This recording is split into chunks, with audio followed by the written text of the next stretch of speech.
Ini bagus. Biasanya ini semua dilakukan diperiksa oleh dokter. Ada beberapa tes yang harus dilakukan untuk mengetahui apakah seseorang, apakah jalan yang tidak seimbang itu karena saraf terjepit di spinal cord compression, saraf besar yang terjepit, atau masalah-masalah lain. Ada 3 hal yang yang responsibel untuk membuat kita jalannya seimbang. Nomor 1, spinal cord. Nomor 2, telinga. Ini di telinga kita ada rongga, ada organ. Selain telinga kita, selain digunakan untuk mendengar, adalah organ untuk keseimbangan. Nomor 3 adalah mata. Kalau tiga-tiganya bekerja dengan baik, maka orang akan seimbang. Kalau 2 dari 3 itu berjalan dengan baik, ada kemungkinan seseorang itu tetap seimbang. Tetapi kalau cuma 1 yang bekerja dengan baik, pasiennya pasti tidak seimbang. Nah, dari teori itu dilakukan tes yang namanya Romberg test.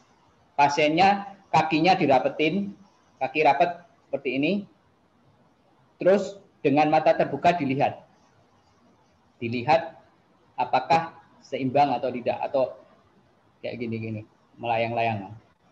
Terus kalau kaki dirapetin tidak seimbang, ini kemungkinan besar ada masalah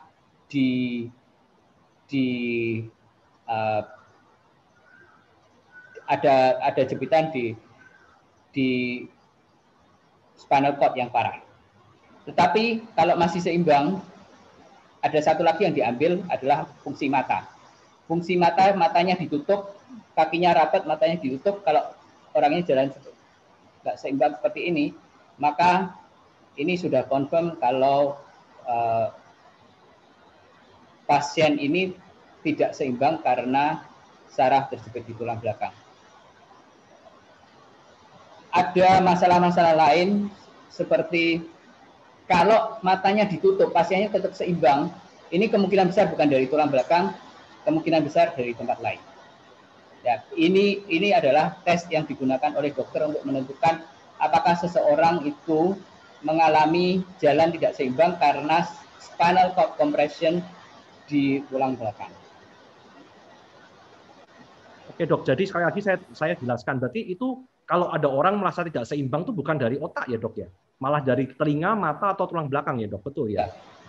Yang menyebabkan keseimbangan. Kadang-kadang orang tidak seimbang mungkin karena cedera kaki. Orang jalan tidak seimbang. Tetapi kalau dilakukan tes ini, maka pasiennya akan tidak goyang-goyang seperti ini. Kadang-kadang tidak seimbang karena kakinya panjang sebelah. Ini bisa juga terjadi. Kadang-kadang tidak seimbang karena stroke. Yang satu lemah, satu tidak. Tapi kalau dilakukan tes seperti ini, pasiennya akan seimbang.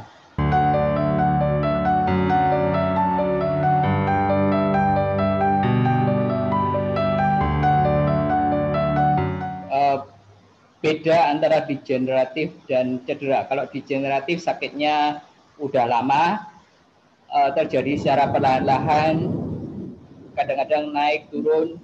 Kalau bekas cedera itu terjadi secara tiba-tiba karena setelah cedera baru sakit. Dan biasanya tidak lama dan kemungkinan besar akan sembuh sendiri kalau cederanya tidak parah. Terus apakah degeneratif tidak bisa dicegah? Tidak bisa. Degeneratif tidak bisa dicegah, ini terjadi pada semua orang, dan kalau seperti yang aku sebutkan tadi, kalau tidak menjepit saraf, ini adalah proses yang normal yang terjadi pada semua orang. Tapi kadang-kadang proses degeneratif ini menjepit saraf. Nah, kalau sarafnya terjepit dan tidak sembuh, ini perlu operasi untuk membebaskan saraf yang terjepit supaya tidak rusak.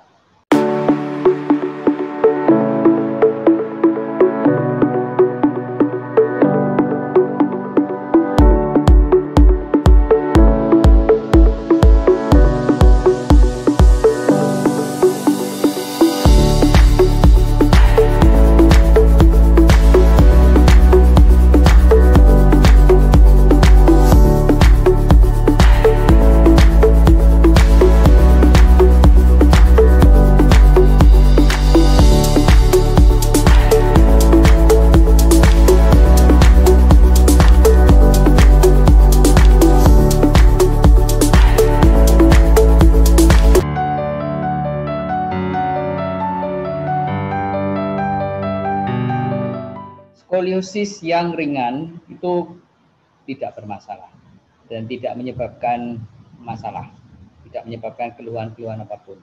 Tapi kalau skoliosisnya parah, terutama yang tulang belakangnya tidak seimbang. Ada skoliosis yang seimbang, S-nya seimbang. Jadi orangnya seimbang, tidak miring. Tapi kalau skoliosisnya tidak balance, maka seorang akan miring. Dan ini bisa menyebabkan rasa nyeri di punggung karena otot sebelah bekerja lebih parah, lebih keras untuk menahan supaya tidak tambah parah. Nah, ini bisa menyebabkan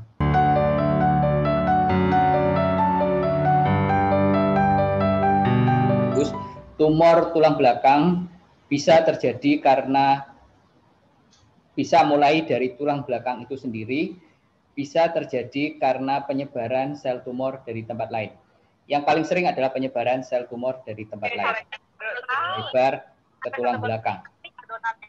Bisa terjadi dari mana aja, dari payudara, prostat, kanker usus, hati, lang, paru-paru, bisa menyebar ke tulang belakang. Kalau penyebarannya cuma di satu titik saja, ini bisa dioperasi, diambil tumornya keseluruhan, dan pasiennya bisa sembuh. Kalau tumor asalnya itu juga bisa dioperasi. Jadi tumor asalnya bisa dioperasi, tumor di tulang belakangnya satu titik atau dua titik yang memungkinkan dioperasi, ini bisa dioperasi dan pasiennya bisa sembuh. Ada kemungkinan perlu kemo atau radiasi. Tetapi kalau penyebarannya sudah di mana-mana, hanya kalau ada saraf terjepit ini perlu dioperasi, atau kalau tulang belakangnya menjadi tidak stabil karena tulang belakangnya sudah dimakan tumor, ini perlu dioperasi. Tapi yang lain bisa ditangani dengan kemoterapi dan radiasi.